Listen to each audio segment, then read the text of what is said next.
과거 시험하고 최근 시험하고 시단위원도 확 바뀌어버려갖고 솔직히 저도 모르겠어요. 어떤 식으로 나눠줄지. 저도 좀 공부를 나름대로 해야 될 것 같아요. 과거에 1차 시험했던 자동차 보험 이론은 대인 쪽하고 대물 쪽을 묶어가고 믹싱해서 하고, 특히 작년에는 무려 14문제, 15문제가 보험 요율에서 냈거든요. 제가 막 뭐라 그랬어요. 어떤 미친 XX 같은 놈 이런 거 냈냐고. 자동차 보험 요율은 언더라이터들이 하는 거고요. DM이나 이런 영업하는 쪽에서 고객님 이렇게 얘기하는 사람들이 쓰는 거지, 손해하정하는 사람은 요율 알 필요 전혀 없거든요, 우리는. 그래서 한 두세 문제 정도는 과거에 나왔기 때문에 많아야 4문제. 크게 염려를 안 했었는데 작년에는 요율 문제를 1차에서 14개, 15개에서 거의 그냥 쫙 대물 쪽에서 1차 시험 90명 합격하고 다 떨어졌거든요. 1000몇 명 중에서. 대인도 쫙 추풍 낙엽에서. 이유가 뭐냐면 마지막 시험이니까 기존의 사람들 하기 위해서 한 것 같아요. 요율 쪽에 대한 거는 2차 시험에서 나올래야 나올 수가 없어요. 나와봐야 한 문제 정말 나올까 말까고. 그래서 제가 패턴을 생각을 해보니까 자동차 보험 이론 및 차량 손해사정 실무, 그리고 우리가 타겟이 이제 차량 손해사정사거든요. 2014년부터는. 그러니까 철저하게 차량 문제로 내왔지만 앞으로는 완벽하게 차량 외의 문제는 내지 않을 거예요. 차량 손해사정사이기 때문에 그쪽에 관련 게 나올 거고. 그 다음에 자동차, 즉 100점 만점에서 자보 이론에 관련된 게 30점 정도, 많으면 40점까지 육박하지 않을까 이렇게 생각이 되고요. 실무적인 거는 말 그대로 현업에서 실제 일어나는 사례들 문제로 철저하게 낼 것 같아요. 그리고 실제를 들어가는 사람들이 교수직이 들어가지 않아요. 이 개발원에서 2000년도까지는 금융감독원에서 손해하정사 시험을 총괄했었어요. 2001년부터는 보험 개발원으로 넘겨서 개발원에서 시험을 보거든요. 이렇게 제가 99년도에 합격을 했는데 2099년도 이때의 시험 문제하고 2000년도 21세기하고 20세기 문제 차이가 뭐냐면 현격하게 차이가 나요. 그러니까 개발원 넘어가면서 요율 같은 게 들어오고 엉뚱한 문제가 점점 들어옵니다. 그전에는 안 그랬어요. 감독원 있을 때는. 지금은 우리 시험 자체가 개발원에서 주관을 하기 때문에 발행은 감독원장이 내주지만 실제적으로는 개발원에서 하기 때문에 개발원을 무시할 수는 없어요. 그리고 여기 들어가는 분들이 전문적인 어떤 보험을 전공한 교수진들이 들어가는 게 아니라 현업에 있는 부서장들이 들어와요. 그래서 그분들이 문제를 내기 때문에 어떤 학문적인 걸 안 납니다. 그러니까 사례에 대한 문제를 낼 수밖에 없고요. 그런 문제 위주로 나올 수밖에 없다는 거예요. 왜? 다툼이 있어서는 안 되니까. 여러분들이 계약법을 공부했을 때 학설이 어떻고 대립되는 게 있잖아요. 그런 거 절대 낼 수도 없고, 철저하게 약관 안에서 내더라도 간단한 문제 낼 거고요. 복잡하거나 이런 거 잘 안 나옵니다. 그래서 매년 제가 강의할 때마다 한 번도 안 나온 문제가 피보험자 개별적인 이론이다, 개별적인 이론이다 했는데 작년에 그 문제 딱 나왔거든요. 정말 예민하게 부딪히는 문제여갖고 97년 대보험 판례 이후로 굉장히 예민한 거여서 안 냈는데 작년에 한번 딱 냈었어요. 그래서 아마 이렇게 좀 부딪히는 문제 잘 안 낼 거고요. 평이한 문제 낼 거니까 그렇게 어렵진 않다라고 판단이 돼요. 다만 보상을 안 한 분들이 힘든 건 뭐냐면 접해보지 못했어요. 접해보지 않은 문제를, 근데 보상기구는 너무 편해. 이게 가장 큰 차이예요. 그래서 제가 강의를 할 때는 이런 갭을 줄여드리기 위해서 강의를 할 거예요. 그래서 보상 직원들은 늘상 접했기 때문에 이거 딱 보면 쉽게 이해가 되지만 학생들은 전혀 생소한 거예요. 그런 걸 갭을 줄여드리기 위해서 많이 노력을 할 거고요. 그런 것만 캐치가 되면 실제로 과거 작년까지 문제 보면 손해사정 이론은 학원생들이 정말 잘 봅니다. 대학생들이 훨씬 잘 써요. 논리적으로. 왜? 손해사정 이론은 공부하기가 쉽거든요. 말 그대로 이론이니까. 근데 대인 실무든, 사정 쪽의 실무든, 차량 실무든, 화재 특정 실무든, 해상 실무든 간에 실무는 학생들이 되게 어려워. 왜? 잘 접해보지 못한 이런 거기 때문에 그래요. 그래서 그런 것들을 좀 줄여드리려고 노력을 할 거고요. 그래서, 올해 바뀌면서 시험이 자보 이론이 2차로 묶여졌잖아요. 자보 이론 및 이제 차량 대물 실무가 이렇게 되니까 여기서 3, 40점대는 나오지 않을까 싶은데 최악의 상태나 20점 비만으로도 갈 수도 있어요. 20점 정도. 근데 아무리 못해도 30점 정도는 나올 것 같아요. 그리고 차량 대물 실무가 50에서 60 정도, 많으면 70까지 갈 수도 있는데 반반으로 가는 게 가장 이상적인데요. 그거는 저도 장담을 할 수 없습니다. 왜? 아까도 얘기했지만 자보이론의 이론적인 거를 학문적인 거를 다룰 만한 그런 출제위원들이 들어가시는 게 아니기 때문에 현업에서 몇 분들 이렇게 들어가서 시험 문제를 출제할 수밖에 없기 때문에 주로 이쪽에 포커스를 맞춰서 시험 문제가 나온다는 거예요. 그래서 보상에 계신 분들은 참 편하죠. 학생들은 이게 편해요. 이게 어려워요. 반반 나오면 서로 간에 윈윈이 되는데 이쪽 문제가 훨씬 더 지금까지 많이 나왔고 작년에는 그나마 자보이론에서 몇십 점이 나왔지만 재작년 같은 경우는 거의 10점 빼고 나머지 여기 다 나왔거든요. 그러니까 이게 힘든 거예요. 그래서 그런 거를 좀 줄여가고 하는 게 이제 가장 포커스고 이 자보이론 쪽에서 제가 봤을 때는 4, 50점은 나와야 이게 실제적으로 2차 과목으로 넘긴 게 합당한 게 아닌가 이렇게 생각을 하는데 제가 출제하는 사람이 아니니까 정확한 건 모르겠습니다. 그런 걸 좀 여러분들이 아셨으면 좋고요. 여러분 나눠드린 프린트물은 작년에 그 금융감독원에 이게 들어가면 이 약관이 있는 표준 약관이거든요. 그걸 제가 그냥 원래 이거는 어느 책에도 이건 잘 안 올라가 있어요. 그냥 그래서 감독원에 약관이 있길래 그거 있는 거를 제가 맨 뒤에다가 자배법 몇 개 붙여갖고 학원으로 보냈어요. 이거 좀 출력을 해주십시오. 원래 이건 다 개인이 출력하게 돼 있는데 그래서 이걸 갖고 자보이론은 솔직히 이게 다예요. 약관이 단데 이거만 여러분들이 머릿속에 완벽하게 숙지가 되면 굉장히 시험 문제 풀 수 있겠죠. 근데 이걸 다 완벽하게 하더라도 시험 문제는 못 푸는 그런 문제가 납니다. 그렇지만 이것만 머릿속에 있으면 쓰는 이런 과정들이라든지 이런 거는 그렇게 어렵지 않도록 설명을 해드릴게요. 자, 맨 먼저 약관이 작년에 바뀌었는데 어떻게 바뀌었냐면 이상적으로 바뀌었어요. 그러니까 재작년도에 약관 테스트를 했습니다. 정부에 있는 사람들, 일반인 사람들, 생명보험에 있는 사람들, 손해보험 있는 사람들 뭐 다 모여서 약관을 갖고 읽어갖고 이해하는 이해도 테스트를 했어요. 전국에 있는 사람들 이렇게 대표적인 사람 뽑아서 그 중에서 가장 대중적인 보험이 뭐예요? 대한민국 사람들이 그래도 가장 편한 보험. 누구나 다 집집마다 갖고 있는 보험. 뭐죠? 자동차 보험이겠죠. 가장 친숙한 거. 근데 자동차 보험의 약관 이해도가 몇 점 나왔는지 아세요? 거의 FF. 그러니까 가장 많은 대한민국 사람이 접하는 보험이 자동차 보험인데 자동차 보험의 약관 이해도가 거의 F의 수준에 40점 몇 점밖에 안 돼요. 되게 웃기죠. 그만큼 난해하고 어려운 용어들이었다라는 거죠. 그 말도 안 돼. 처음부터 나오는 게. 그래서 이거를 약관이 너무 뒤죽박죽 중구난방이니까 이거를 법전 형태로 좀 알기 쉽게 가자. 그래서 용어 정의를 맨 앞으로 뺐어요. 예전에는 용어 정의가 맨 뒤에 15조, 16조 있다가 용어 정의부터 맨 앞으로 빼오고 그 다음에 뭐 제1편 이렇게 우리가 여러분 계약법 배울 때 1편이 있고 2편, 3편, 4편 있잖아요. 우리가 배우는 4편이 상법의 제4편이 보험계약법이에요. 그리고 1장 통칙해서 인보험과 손해보험의 전문이 나오고 또 2장 손해보험 해갖고 다시 통솔 해갖고 또 들어가고 강론 들어가거든요. 그런 형태로 갔어요. 약관이. 그러니까 법전과 유사한 형태로 약관을 변경을 했습니다. 그러니까 보기는 편할 거예요. 그래서 맨 먼저 나온 게 뭐냐면 이제 용어에 대한 정의가 나와요. 용어. 저는 늘 얘기하지만 학생들이 강의할 때도 얘기하지만 법을 공부하거나 어떤 공학적인 걸 배우든 뭘 하든 간에 용어를 알아야 돼요. 여러분 자동차를 우리가 어차피 2차 과목 자동차를 하는데 자동차에 대한 용어를 모르면서 자동차 한다는 건 넌센스예요. 말이 안 되는 거예요. 용어가 가장 기본이거든요. 그래서 오늘 이 시간에 여러분들 해야 될 건 뭐냐면 용어를 정의해 드릴 거예요. 그래서 한 분만 그 보험회사에서 나머지는 다 아닌 분들이니까 이해하기 편할 거고요.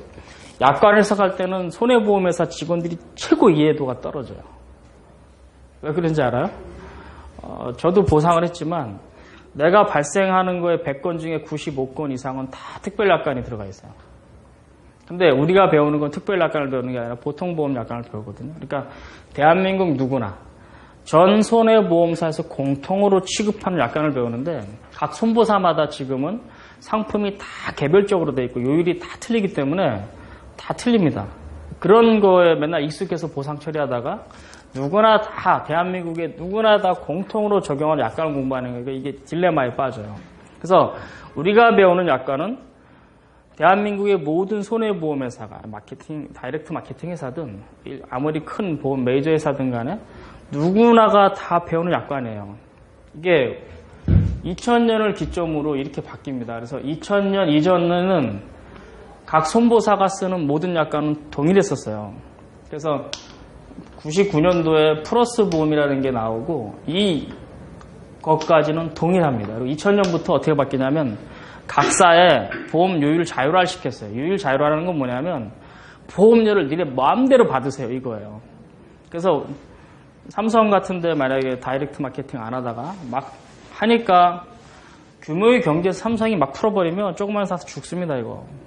그렇잖아요. 규모의 경제에서 대기업이 막 들어가면 난리 나니까. 그래서 이 이후로 보험료율이 자율화되면서 단종보험회사 생기고 막 이러죠. 그래서 예전에 악사 손해보험 예전에 교보 다이렉트 뭐 이렇게 생겨 다음하고 묶어갖고 뭐 그런 식으로 막 들어오는 거예요. 단종보험회사 생기고 또 지금까지 막 흘러온 13년 동안 흘러온 게 있는데 올해 14년이니까 14년 동안 여러 가지 흘러온 게 있는데 이걸 배우는 게 아니라 2000년을 기점으로 이 아래 걸 배우는 거예요. 그러니까 이 2000년 이전 거는 모든 손해보험회사 공통으로 약관을 똑같이 썼어요. 근데 지금은 보험회사마다 틀립니다. 주말 무슨 확대보상 틀리고요. 무슨 틀리 다 있어요. 이거 하나도 안 나와요. 왜? 삼성화재만 있는 고유상품 현대해상 직원이 어떻게 알아?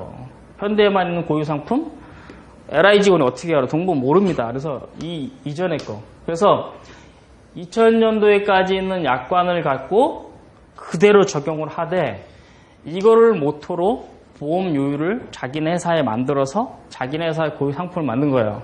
그래서 애니카, 하이카, 매지카 이게 나오는 거라고요. 근데 근간은 이겁니다. 2000년 이전에. 그래서 2000년도에 그 약관을 기준으로 아무리 개정되어 오더라도 금융감독원의 표준 약관을 벗어날 수가 없습니다. 그래서 여러분들한테 나눠드린 프린트물이 뭐라고요?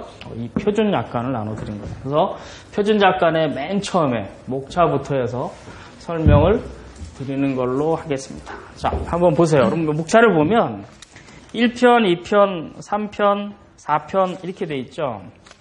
맞죠? 1페이지, 2페이지 보면 목차가 1편부터 4편까지 있어요. 자, 법전처럼 몇 편 이렇게 나눠 있어요. 우리가 상법이 1편, 2편, 3편, 4편, 5편 있는데 상법의 제4편이 보험편이고 우리가 그거를 강학상 보험 계약법이다 이렇게 얘기해요. 5편이 해상편인데 2종 예전에 2종 해상보험 쪽 손해하정하는 사람은 4편과 5편을 다 같이 시험을 받고 같이 공부했고 우리는 1, 3, 4종에 있는 사람들은 4편 보험편만 공부했었어요. 이처럼 법전처럼 1, 2, 3, 4편으로 나누고 다시 1편, 2편 밑에 1장, 장절로 나갑니다. 예전에는 이렇게 안 했었거든요. 그냥 몇 쪽 이렇게만 있었는데 지금은 편, 장, 절로 나가요. 법전처럼 나갔어요. 그러니까 접하기가 좀 쉬울 거예요. 그중에서 오늘 가장 포커스로 하고 여러분들한테 부탁을 할 건 뭐냐면 이 용어예요, 용어. 용어는 완벽하게 머릿속에 숙지해라 이거죠. 나머지는 용어만 알면 나머지는 접하는 게 굉장히 쉬워요. 자, 저도 이제 40대 후반인데 나이가 그 88년도 86년 아세안 게임 88년도 올림픽 때 월드컵 말고 2002년 월드컵 말고 우리나라 전국적으로 대대적으로 공사가 일어난 게 있는데 승합공사가 일어났어요. 승합이 뭐예요? 예전에는 100V 쓰다가 220V 승합공사가 일어났거든요. 왜? 전 세계가 대부분 뭐 220, 240V 이렇게 하니까. 그럴 때 한전 쪽에서 그 승합공사 하는 사람들이 이제 아이롱이라고 그랬죠. 다리미. 우리 집 100V 쓰는 거 가서 220V 하나 갖고 와. 별로 안 좋은 거예요. 지금 생각해보면. 갔다 오고 100V 회수해 가고 이랬었어요. 1대1 맞교환하게 좀 이랬어요. 승합공사 하면서. 제가 이 얘기 왜 하냐면 그때 나올 때는 지금은 교류 AC 240까지 프리 볼테이지예요. 주파수까지. 180kV 있죠. 다 프리 볼테이지 돼 있는데 예전에는 전환 스위치가 있었어요. 여기는 100, 여기는 220 이렇게 돼 있거든요. 스위치 이렇게 하면 100이고 이렇게 하면 220이에요. 그러고 나서 이제 컬러 TV가 막 도입되고 막 이럴 때 어느 가정에서 실제로 있었던 일입니다. 아버지가 큰 맘 먹고 돈이 생겨서 짠 내고 뭘 갖고 와요? 컬러 TV 사왔어요. 그리고 남자들 대부분 대부분 남자는 그래요. 다 그렇다는 건 아니에요. 근데 대부분의 남자들이 비슷해요. 여자들도 그렇지만. 이거 꽂자마자 TV 사왔다 그러고 TV 딱 끌러갖고 서양 설명서 읽어보고 이게 돼야 되는데 그냥 어떻게 해요? 그냥 벽에 꽂았어. 그러니까 어떻게 해요? 순간에 빠지직하고 TV가 타버린 거야. 뭐야? 이렇게 돼 있습니다. 매뉴얼에. 본 제품은 공장 출하 시 110V에 세팅돼 있으니까 220V 사용 시 전환 스위치 옮기고 사용하세요. 이렇게 돼 있었어요. 옛날에 실제로. 옛날엔 그래. 지금은 아무데나 꽂지만. 타버립니다. 왜? 가장 기본적인 매뉴얼을 안 읽으니까 그래요. 남자들 대부분 잘 안 읽거든요. 여러분 어떤 면도기라든지 아니면 스마트폰 같은 거, 요새 스마트폰도 뭐 설명서 별로 없지만 읽어봐요? 그냥 대충 그냥 전원 켜고 막 하잖아요. 이런 큰 손실이 온다라는 거죠. 이 얘기 제가 왜 하냐면 용어가 그거예요. 용어를 제대로 숙지 못하고 약관을 가면 처음에는 잘할지 모르겠지만 나중에 어느 정도 가면 막혀요. 이게 왜 그럴까? 이게 왜 그러지? 이게 막혀요. 근데 용어를 철저하게 이해하고 넘어가면 나머지가 풀릴 수가 있다는 거예요. 그게 용어입니다. 자, 용어를 한번 볼게요. 용어를 본 다음에 강의를 할게요. 자, 1편 용어 정의 4페이지 넘어가면 이렇게 되어 있어요. 용어의 정의. 그래서 이 약관에 사용하는 용어의 뜻은 다음과 같습니다. 1. 가지급금 이렇게 되어 있는데 이 가지급금이라는 거는 보험회사 직원들이 이렇게 쓰는 용어예요. 가지급 보험금이라는 게 저는 이 가지급 보험금이 더 맞다고 보는데 여기서 보험이 빠졌어요. 그래서 이게 어떻게 바뀌어요? 가지급금으로 바뀌었어요. 근데 우리가 자동차 보험 이론 및 차량 손해사정 실무니까 자보 이론 쪽이 아마 차량 대물 쪽이 나올까요? 아니면 전부 다 나올까요? 어떻게 생각하세요, 여러분들은? 자보 이론 및 차량 손해사정 실무인데 여기서 자보 이론을 낼 때 대인 대물, 자손, 자차, 무모차 상해 이런 거 다 낼까요? 어떨 것 같아요? 자보 이론에서 다 내겠어요? 차량 대물 쪽 위주로 내겠죠. 일반상 내고. 이 가지급금 차량 대물에서 나갈 일 거의 없습니다. 진짜 없어요. 이 가지급금을 알려면 뭘 알아야 되냐면 자배법을 일단 알아야 되고요. 그 다음에 교통사고 처리 특례법도 알아야 돼요. 그래서 이거에 대한 차이를 묻는 문제가 1차 시험에서 난 거지 실제 가지급금을 지급할 예는 거의 없습니다. 차량 대물 쪽에서는. 그리고 간단해요. 차량 대물 50% 한도야. 이게 끝이에요. 근데 가지급금은 왜 대인 쪽에서 왜 필요하냐면 자 사람이 사망했어요. 예를 들어서 4인 가족인데 아버지가 있고 어머니가 있고 자녀가 아들, 딸 있는데 이렇게 하면 예를 들어서 45세 남자고 여자가 40세야. 근근히 알바하고 이 사람이 주 수입원인데 갑자기 사망했는데 원인을 알 수가 없어요. 자동차가 해갖고 이 사람이 자살을 했다는 등 아니면 잘못했다는 등 이렇게 따질 수가 있어요. 운전을 친 사람은 저 사람이 신호위반했다. 나 안 했다. 잘못 하나도 없다. 이러고 있어요. 죽은 자는 말이 없습니다. 그렇죠? 이런 상황이 있을 때 원인 결과 따지냐고 또 소송을 해라 해하고 1년, 2년 가면 이 집안은 풍비박산 납니다. 맞죠? 네. 그렇죠? 이런 걸 구제하기 위해서 법으로 강제한 거예요. 민법의 특별법인 자동차 손해배상보장법과 도로교통법의 특별법인 교통사고에 처리하는 특례를 규정한 법이 있어요. 그래서 여기서 사고가 나면 있다는 거 니네 그건 잘못은 나중에 따지고 일단 급한 거 우선 지급할 치료비 여기선 그렇게 얘기해요. 우선 지급할 치료비와 여기선 가불금이라고 얘기합니다. 그러니까 똑같은 얘기예요. 자배법에서는 가불금 이런 얘기를 쓰고 여기서는 우선 지급할 치료비 이렇게 해서 나왔었어요. 그래서 가지급보험금 자배법에서는 가불금, 교통사고 처리 특례법에서는 우선 지급할 치료비라고 명칭이 있었는데 이게 다 해갖고 약관에는 그렇게 명칭이 나온 겁니다. 그래서 약관에는 어떻게 해요? 법이 서로 틀려요. 이거는 형법의 특별법이고 민법의 특별법이니까 적용하는 게 틀립니다. 얘는 사망에 대한 거 부상 후유장애 없어요. 그냥 어떻게 되냐면 진료관계비, 치료비 관계는 다 주라는 거예요. 50% 우선 주라고 되어 있어요. 근데 자배법은 어떻게 되냐면 그러니까 여기서는 교통사고 처리 특례 위자료는 전액 주래. 위자료는 100% 주고요. 치료관계비는 50% 먼저 주래요. 근데 자배법에서는 안 그렇습니다. 사망에 대한 거 이런 거 50%를 주게 되어 있어요. 여기서는 그런 거 사망에 대한 거 필요 없잖아요. 교통사고 처리 특례법은 치료관계비만 명기가 되어 있고 얘는 사망에 대한 유자료, 후유장애 유자료 이런 것도 다 해서 그건 50%. 치료관계비 진료비도 50%를 우선 주라고 지급하라고 돼 있어요. 그러면 약관은 어떻게 해요? 이거를 따르자니 얘가 법을 어기는 거고 얘를 따르자니 얘가 어기잖아요. 어떻게 해요? 둘 중에 아무거나 좋은 놈 줘라 이렇게 돼 있어요. 약관에. 그게 가지급금이에요. 1번의 용어가 이겁니다. 그래서 약관에는 자배법이나 교통사고 처리 특례법에서 지원하는 대로 해주고 나머지는 얼마? 해당의 추산액의 50%를 우선 지급해라. 그게 가지급금이라는 거예요. 자, 지금까지 제가 얘기한 이런 분야는 다 인사에 관련된 거예요. 시험 문제 나올까요? 인사 쪽 우리하고 상관없어요. 그래서 우리는 어떻게 해요? 얘나 어떻게 해요? 교통사고 처리특례법에서는 규정을 안 합니다. 차량 쪽은. 그래서 자배법에 어떻게 돼 있다? 50% 우선 지급하라 이렇게 돼요. 그래서 가지급금에 대한 거는 실제로 50% 정도를 숙지하면 되는데 그런 간단한 문제 낼까요? 천만에 만약에 가지급금을 설명하시고 내면 제가 얘기한 이런 걸 쭉 머릿속에 있어야 되고 써야 되겠죠. 근데 이런 문제 낼까요? 내지는 않을 거예요. 왜? 대인과 이런 걸 넘나들 만한 그런 복잡한 문제 나오지 않겠지만 1번에 나와 있는 용어 전이기 때문에 우리가 최소한 손해사정사고 차량 손해사정사인데 차량 쪽을 하는데 자동차 보험 약관의 가장 용어 조항의 첫 번째인 가지급금도 모르면서 약관을 한다? 이건 넌센스이기 때문에 설명을 드리는 거예요. 자, 1번의 가지급금 이해되시죠?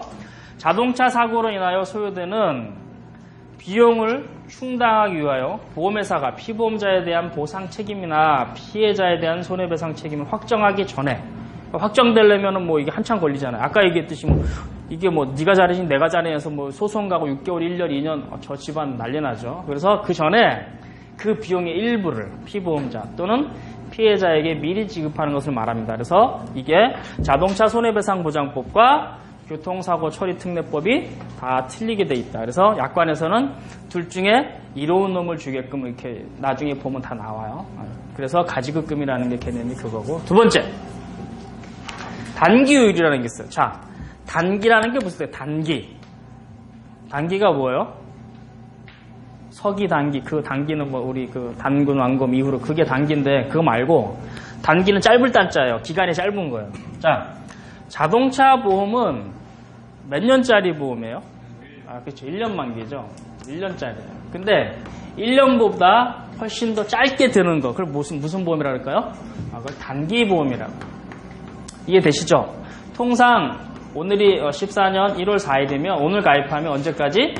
15년 1월 4일까지 이렇게 1년을 보험을 드는 게 기본인데 얘보다 짧아. 돈이 없어. 한 달만 들을게. 아니면 나 한 달 뒤에 미국으로 이민 가. 한 달만 들을게. 가능하죠? 그러면 1년짜리 보험을 적용하는 것보다 한 달짜리 보험 요율을 적용하는 게 어떤 게 비쌀 것 같아요? 1년짜리가 비싼 게 있어요. 한 달만 담보하는 요율을 적용하는 게 비쌀 것 같아요. 어떤 것 같아요? 네? 짧은 게 비싸겠죠. 그래서 그게 단기 요율이라는 게 있는 거예요. 이게 솔직히 우리하고 상관없어요. 이거 누가 관련된 거예요? 언더라이팅이 관련된 건데 이게 이제 고객들이 물어오니까 이제 올려놓은 거예요. 그래서 단기 요율은 별게 아니라 원래 자동차 보험은 1년을 기준으로 요율을 산출해서 하는 건데 고객의 어떤 경제 사정이나 아니면 다른 이유 때문에 그 한 달이나 일주일, 뭐 하루 이틀도 들 수 있거든요. 그래서 이 보험을 들 때 일주일짜리 책임보험을 들거나 한 달을 들거나 요율 차이 별로 없습니다. 일주일 이렇게 드는 게 되게 비싸요. 그러니까 단기 짧아지면 짧아질수록 요율이 비싸지기 때문에 그걸 명기한 거예요. 그래서 썩 중요한 거 아닙니다. 그래서 단기 요율이라는 게 1년 미만에 보험기간이 통상 1년인데 1년 미만에 들 때 요율이 보험료가 비싸구나. 그렇게만 숙지하시면 돼요. 세 번째, 마약 또는 약물 등 도로교통법 제45조에서 정한 마약, 대마, 향정신성 의약품. 향정신성 의약품에다 밑줄 쫙 펴세요. 그 밖에 행정안전부령이 정하는 것은 행정안전부를 같이 바꿔야죠. 지금은. 네, 이거 얘기해야 되는데 안 했어. 안전행정부죠? 안행부예요. 약관을 국가기관에서 하는 것도 이렇게 약관을 안 고쳐놔. 안행부 바뀐 지 언젠데, 그쵸? 1년 됐는데. 행정안전부가 아니라 안전행정부로 이렇게 바뀐다 할 거예요. 그래서 안행부에서 한 거예요. 향정신성 의약품은 뭐냐면 우리나라에서 규율하는 대마초, 그쵸? 그 다음에 마약 종류, 이런 몰핀 같은 거 이런 거죠. 자, 요거는 실제로 우리 자동차 보험 차량 대물 쪽에서는 다 면책이기 때문에 신경 안 써도 돼요. 근데 작년에 어떻게 바뀌었냐면 4월 1일 날, 자보 1월이니까 설명을 하는 겁니다. 작년 4월 1일 날 자동차 보험 약관이 대폭 수정이 돼요. 이게 지금 그때 수정된 거니까. 그럴 때 자기 신체 사고는 어떤 보험이냐면 상해보험성 상품이거든요. 자, 여러분 계약법 배웠죠? 계약법에 들어갈 때 임보험은 우리나라의 보험은 손해보험과 임보험으로 나눈다 되어 있고 임보험은 다시 생명보험과 재산보험으로 나눠 있어요. 맞아요? 기억나요? 1차 면제된 분들 뺀 나머지는 공부했으니까 기억나요? 계약법 공부 안 하셨어요? 임보험과 재산보험은 나눠지는데 임보험하고 손해보험 나눠 임보험은 다시 생명보험과 재산보험 나눠 있어요. 그러면 재산보험이라는 건 뭐죠? 손해보험도 아니고 생명보험도 아닌 거야. 자, 그 차이는 뭐냐면 보험을 조금 설명을 할게요. 자동차 보험이라고 자동차만 하는 게 아니라 보험 전반을 좀 이해되는 게 있어서요. 자, 우리가 그 4편 보험편을 보면 우리나라 법에 이렇게 손해보험과 임보험으로 나눠져 있어요. 얘는 다시 5가지로 나눠집니다. 하나는 뭐로 돼 있죠? 화재. 두 번째, 해상. 그 다음에 운송. 또요? 책임. 자동차 보험으로 나눠져요. 우리 그 계약법을 보면 이거 외에 특별한 거는 보증보험이라는 거 있는데 법에는 없어요. 5가지가 있고요. 임보험은 다시 어떻게? 생명보험과 재산보험으로 나눠집니다. 그러면 손해보험은 특징이 뭐냐면 실제 손해를 보상하는 실손보상 원칙이 있고요. 이득금지 원칙이 있고 이래요. 실제 입은 손해만 보상을 해줘요. 그래서 여기서 나타나는 게 굉장히 많죠. 뭐 어드버스 실렉션이라든지 기타 뭐 중복보험, 초과보험, 일부보험, 전부보험 다 여기 때문에 나타나는 거예요. 실제 손해를 보상하기 때문에. 그럼 생명보험 뭐예요? 정액보상이에요. 정해놓은 액수를 사고 나면 그냥 돈 줘. 1억 줘요. 이유를 따져 손해 사정해갖고 합당한 손해라면 돈 주고 말아. 정액보상이에요. 근데 재산보험은 뭐예요? 얘는 정액보험도 있고 플러스 뭐가 있어요? 실손도 있어. 그럼 말이 안 되잖아. 이놈이 박쥐 새끼야. 여기 붙었다 저기 붙었다. 얘도 붙고 저기. 그래서 일본에서 제3이라고 쓴 거예요. 세 번째 더 서드 인슈런스. 일본에서 한 거 그대로 갖고 왔어요. 대한민국이. 맨날 일본 쪽발이 막 욕하면서도 이런 거는 그대로 갖고 와요. 그래서 재산보험이에요. 왜? 얘도 아니고 쟤도 아니고. 그래서 재산보험. 이유는 뭐예요? 생명보험의 영역인 정액보험. 그리고 손해보험 영역인 실손보험이 믹스되어 있어서 재산보험이라고 해요. 그러면 어떤 거예요? 자, 의료실비가 대표적이죠. 그래서 생명보험과 손해보험에서 많이 파는 의료실비가 대표적인데 예를 들어서 뭐 암 진단하고 하면 암 진단 1,000만 원, 1,000만 원 주고 또 뭘 줘요? 치료비도 또 주잖아요. 근데 치료비는 얼마 금액 한도 안에서 1년 동안 쓰면 그거 주는 거잖아요. 이게 대표적인 재산보험 영역이겠죠. 자, 그러면 크게 이렇게 나눠지고 화재, 해상, 운송, 책임, 자동차. 그 중에 우리 요거 하나 배우는 거예요. 요거 하나. 이렇게 많은 것 중에서 요거 하나 배우는 거예요. 자동차 보험. 별거 아니죠. 그래서 이 얘기를 왜 하냐면 자, 볼게요. 이 마약 또는 향정기성 의약품이 요 생명보험 영역이 되겠죠. 그리고 재산보험 영역이 맞겠죠. 원래 이 상해보험성이니까. 근데 여러분 그 보험계약법 상법 제4편 보면 상해보험의 면책이 없습니다. 상해보험 면책이 없어요. 음주 면책 이런 거 없습니다. 뭐만 있어요? 전쟁도 생명보험 다 부책이에요. 자기 자신을 일부러 고의로 자기가 자해했을 때만 면책이고 다 부책이에요. 이해되세요? 다 부책이에요.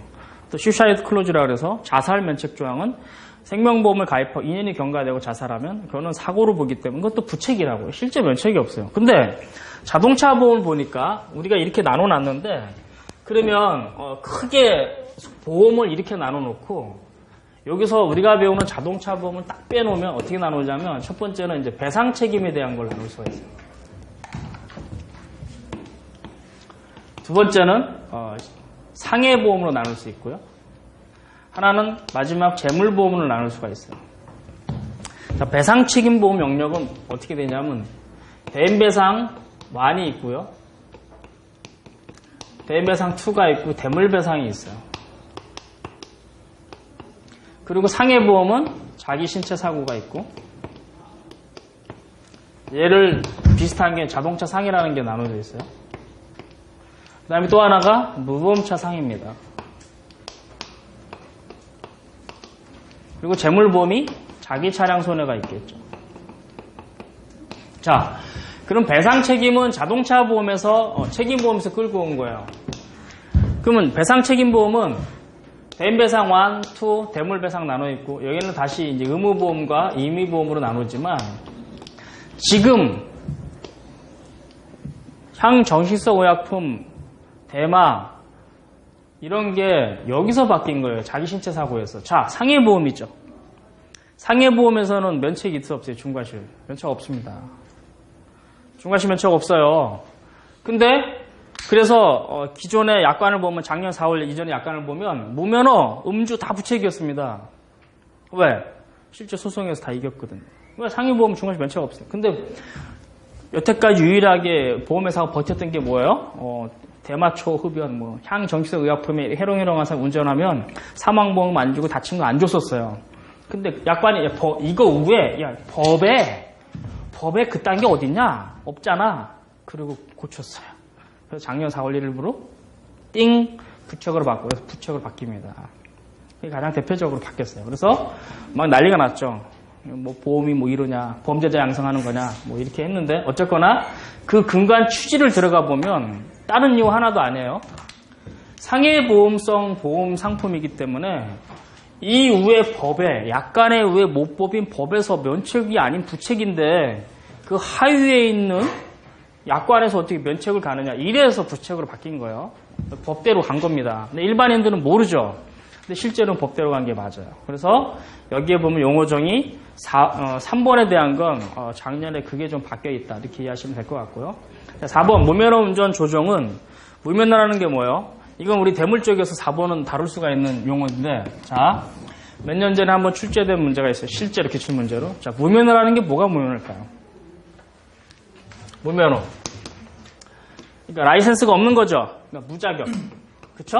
자격증 취득 안 한 거야. 무자격으로 운전하는 거 대표적인 거죠. 그쵸? 어저께 부산 갔다가 올라오면서 저는 이제 장거리 기차를 하면 꼭 항시 타는 칸이 있어요. 1번 칸. 영화 칸이거든요. 캐치미라는 영화를 보는데 거기 김하중이하고 나오는데 무면허로 살인범 일가서 얘가 무면허로 가서 사람을 땅 쳐요. 무면허니까 어떡하지? 후진기한 이제 내려놓고 하려고 했는데 다시 후진기아로 변동이 돼서 뒤로 가서 사람 완전 죽여버립니다. 그렇게 해서 벌어지는 사건 얘기인데 무면허야 무면허. 무면허일 때 당연히 무면허로 하겠죠. 자격 없이 시험 보는 거. 자, 두 번째 또 뭐가 있을까요? 무면허라는 게. 내가 이종보통이야. 11인승 그랜드 카니발 몰 수 있어 없어요? 스타렉스. 못 몰겠죠. 그러니까 종별을 어겨서 운전하는 거예요. 종별을 어겼을 때. 또 뭐가 있을까요? 취소. 정지기간에 운전한 거. 그래서 면허 정지기간에 자, 예를 들어서 면허 정지 40일 나왔습니다. 그럼 가서 면허 그 관리 가갖고 교육을 받으면 줄여줘요. 근데 그때 면허도 없는 주제에 택시 타고 가거나 걸어가거나 아니면은 어떻게 대중교통 위험되면 꼭 어떻게 해요? 지 차를 끌고 가. 면허 정지 상태에서. 근데 그럴 때마다 노리는 범죄꾼들이 있어요. 가서 들이받습니다. 차로. 자기가 일부러 들이받아. 그런 면허증 까면 면허가 없어. 정지 상태야. 자기가 받쳐놓고도 돈 토해내고요. 난리 납니다. 이게 취소 정지 기간에 있는 거예요. 또 뭐가 있을까요? 군면허로. 싸제 못 몰죠? 군에서 허가된 그것만 하는 거 있어요. 싸제차 못 몹니다. 또 뭐가 있을까요? 국제면허로 1년이 경과되면 이런 것도 안 돼요. 국제면허로 1년 경과되면 당연히 안 돼요. 이거 외에 여러 가지가 있을 수 있어요. 그래서 단순히 용어정이 이렇게 나와 있지만 일반인들이 보는 거 얘기고 우리가 공부할 때는 용어정이 1, 2, 3, 4 하나하나 들어갈 때마다 히스토리가 머릿속에 쫙 잘려 있어야 돼요. 아, 이건 이 내용이구나. 이렇게 바뀌었구나. 이게 머릿속에 없으면 힘든 거예요. 그래서 여기서 얘기하는 무면허 운전, 무면허 조정 이거는 단순히 여기서는 당연히 면허 없는 거 그런 거 얘기했지만 우리는 머릿속에 이런 게 있어야 돼요. 아, 면허를 취득을 안 했어. 이종 보통이 1종 운전하면 안 되지. 자, 제가 1종 보통인데 1종 대형 면허 있는 버스 운전하면 안 되겠죠. 15인승, 25인승 같은 못 멉니다. 15인승까지밖에 못 멉니다.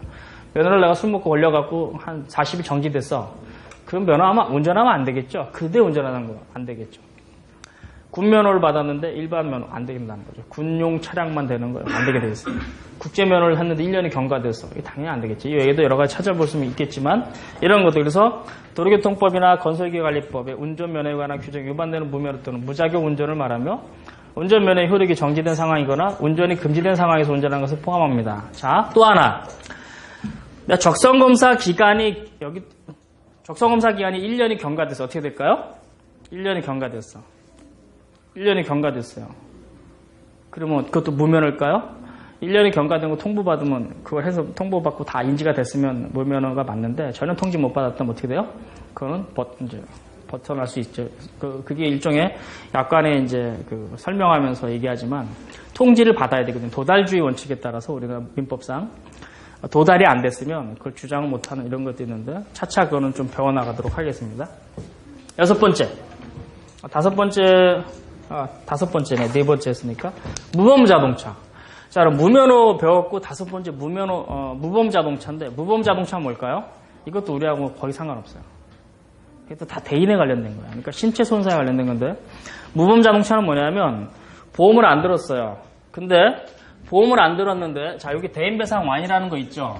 얘는 기준이 뭐냐면 사망시 1억, 후유장애 시 2천만 원, 부상시 2천만 원, 후유장애 시 최대 1억 원을 주는 보험이에요.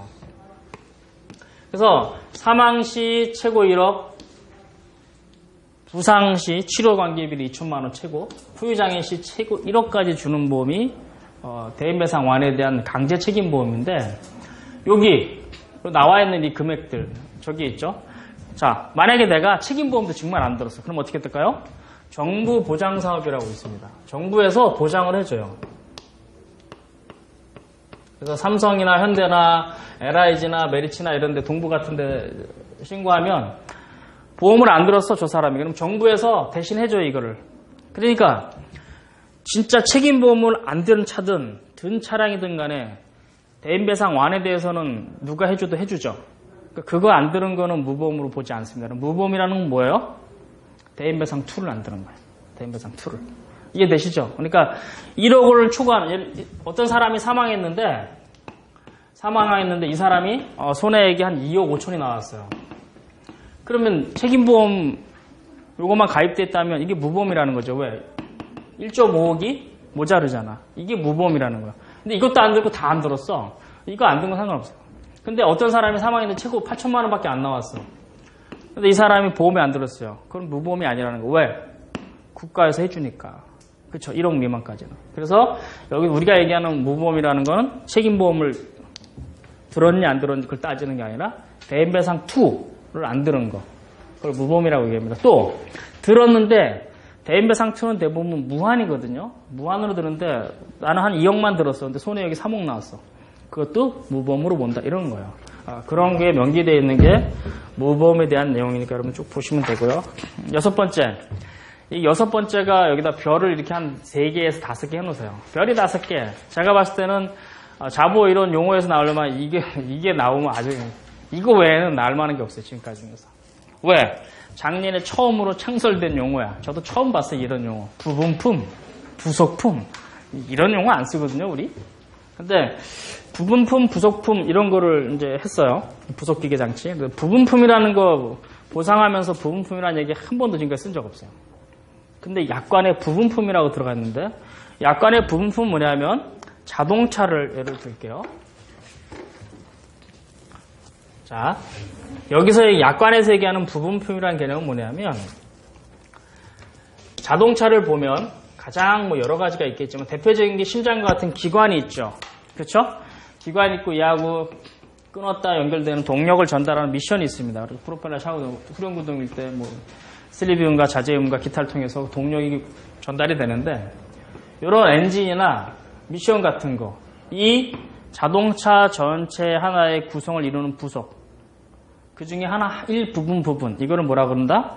부분품이라는 용어로 써놨어요. 그래서 부분품이란 뭐냐면 엔진이나 변속기 이런 것처럼 자동차가 공장에 출고될 때 원형 그대로 부착돼서 자동차의 조성 부분이 되는 재료를 말합니다. 그러니까 이 엔진과 미션처럼 큰 동력, 프로펠러 샤우드라든지 이런 거 큰 하나하나씩 이렇게 어셈블리로 조립돼서 하나의 그 부속 형태로 부분적으로 이루는 형태, 그거를 부분품이라는 용어로 썼어요.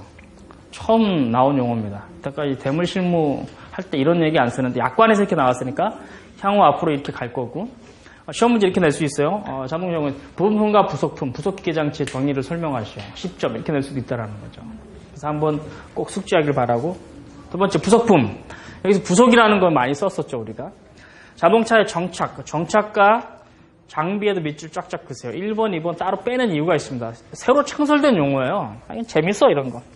정착과 장비라는 용어 밑에 있는데 보시면 되고, 정착 또는 장비되어 있는 물품을 말하며 자동차 실내에서만 사용을 하는 목적으로 해서 자동차에 고정되어 있는 내비게이션, 알죠? 그리고 고속도로 통행 단말기, 대표적인 하이패스죠. 이런 걸 포함한대요. 그래서 이런 것들 하나하나를 뭐라 그런다? 부속품이라고 한다. 다만 다음에 물품을 제외합니다. 자, 연료는 뭐 디젤이나 경유나 LPG죠. 이런 거는 어떤 일이 있어도 보상 안 해줍니다. 바디 커버 안 해주고 세차용품 하나도 안 해줍니다. 그래서 사고가 났는데 그 안에 있던 뭐 바디 커버가 이게 1,000,000원짜리인데 하나도 안 해줘요. 세차용품 이런 거 다 안 해줍니다. 법령에 자동차에 정착하거나 장비하는 것이 금지되어 있는 거 어떤 거요? 예를 들어서 뭐 HID 램프 같은 건데 HID 램프 사제를 낀 거 있어요. 그런 거 다 불법입니다. 그런 거 안 해줘도 돼요. 자, 보상하시는 분 계신데, 자, 대물배상에서 내가 했는데, 자, 테일 램프라든지, 그러니까 뒷대로라고 이게 리어 콤비네이션 램프 또는 전조등인데, LED 램프 같은 거 이렇게 해서 하는데, 정상 상관없습니다. LED 같은 거. 근데 HID 램프는 그 옆에 제논 가스로 해갖고 하는데 옆에 항시 그 조절 장치가 있어야 돼요. 이거 없이 벌브만 가는 거는 사람 시야를 가리기 때문에 불법이에요. 아니면 라이트에다가 색깔 빨간색이라고 뻘겋게 칠했어. 뒷대로는 브레이크 밟으면 장치가 딱 누르면 빨간불이 들어와야 돼요. 파란불 들어와야 돼요. 브레이크가. 딱 좀 빨간불 들어와야죠. 그래서 밤에 이렇게 보면은 쭉 가는 차 보면 다 온통 빨가잖아. 왜? 경각심을 주기 위해서. 그게 오히려 빵끈빵끈 뭐 노란등 이러면 다 불법이죠. 근데 거기다가 막 시꺼멓게 칠했고 이런 애들이 있어요. 정신없는 사람들이 있거든요. 그거 깨져도 도장비 내놓으라고 아무리 땡깡 써도 안 해줘도 맨날 보상해서. 왜? 약관에 명기되죠. 불법을 우리 방조할 수 없다. 하려면 네 돈 주고 해라. 절대 안 해줍니다. 정비공장에서 그거 해줬다? 돈 달란다? 불법이에요. 너 고발한다 그러면 돼요. 불법은 절대 할 수 없습니다. 적법한 거 외에는 안 해줘요. 그래서 여기서 얘기하는 그 부속품 같은 경우는 적법한 거는 당연히 되는 거예요. 근데 불법으로 달았다? 그거 파손돼도 안 해줍니다. 보상 쪽에서. 왜? 법을 어긴 거니까. 법을 동조해 줄 수 없잖아요. 보험회사에서. 그런 내용이에요. 통상 장식품으로 보는 물건, 장식용품들 있잖아요. 이런 거 안 해준다라는 거고.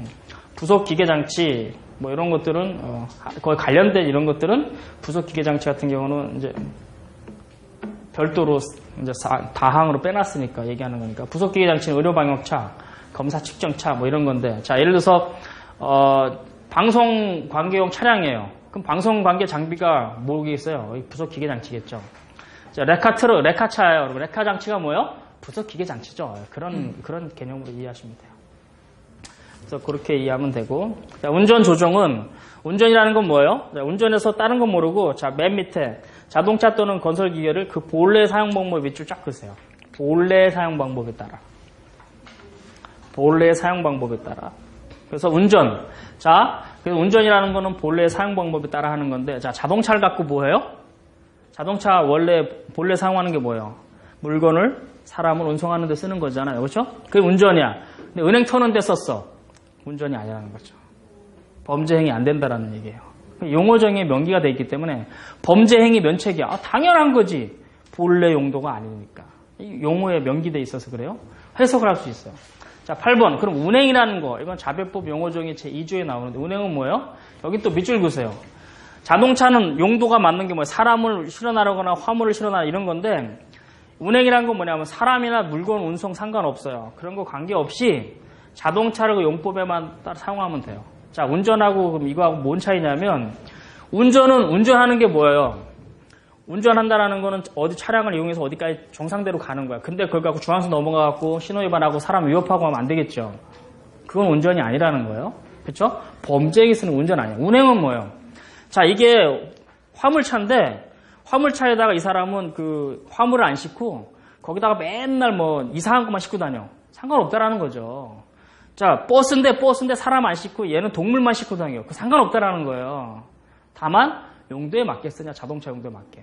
근데 이 사람은 용도에 안 맞고 뭐해? 이걸로 자동차를 갖고 뭐 바다를 뭐 수중양용을 만들고 맨날 바닷속으로 들어가고 막 산으로 올라가고 그건 용도에 맞는 게 아니겠죠.